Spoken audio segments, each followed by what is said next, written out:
મારી બહેનનું નામ કોમલ ધીરજભાઈ સોલંકી છે. એ ફિનાઇલની દવા પી ગઈ છે ત્યારે, એટલે હોળીના દિવસે દવા પી ગઈ હતી. તો એના માટે પછી અમને ફોન આવ્યો હતો પોલીસવાળા, મને ઘરે રહ્યા હતા કે તમારી છોકરી આવી રીતે થઈ ગઈ છે. કેતન ભુવાજી છે ને, કેતન સાગઠિયા, એના હિસાબે આ બધું કરેલું છે. કેતન સાગઠિયા ક્યાંનો વતની છે અને કેવી રીતના તમારા બેનને ફસાવવામાં આવ્યો? કેતન સાગઠિયા મૌરી વણકરવા શેરી નંબર 3 નો રહેવાસી છે. 1 વર્ષ પહેલા એ બે કોન્ટેક્ટમાં આવેલા, માંડવામાં ગયા હતા ને ત્યાંથી. પછી એને મારા એવી રીતે એને ફસાવી કે તારા પપ્પા વહેલી તકે ગુજરી જશે, કોકે એની સાથે મેલી વિદ્યા કરેલી છે, તો તારે એને કઢાવવું પડશે બધું. તો એના કારણે એ અમારા ઘરે 2-3 વાર આવ્યો હતો દાણા જોવા. પછી 5મા મહિનાની 1 તારીખે એવડી દવા પી ગઈ મારા કાકાની છોકરી કોમલ.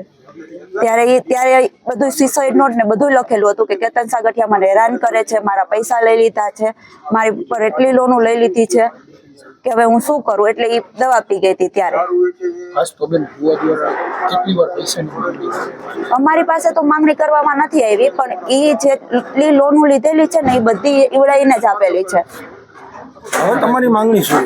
હવે અમારી માંગણી એ જ છે કે બસ અમને ન્યાય મળવો જોઈએ અને બીજા કોઈની દીકરીઓ આવી રીતે ન ફસાવી જોઈએ.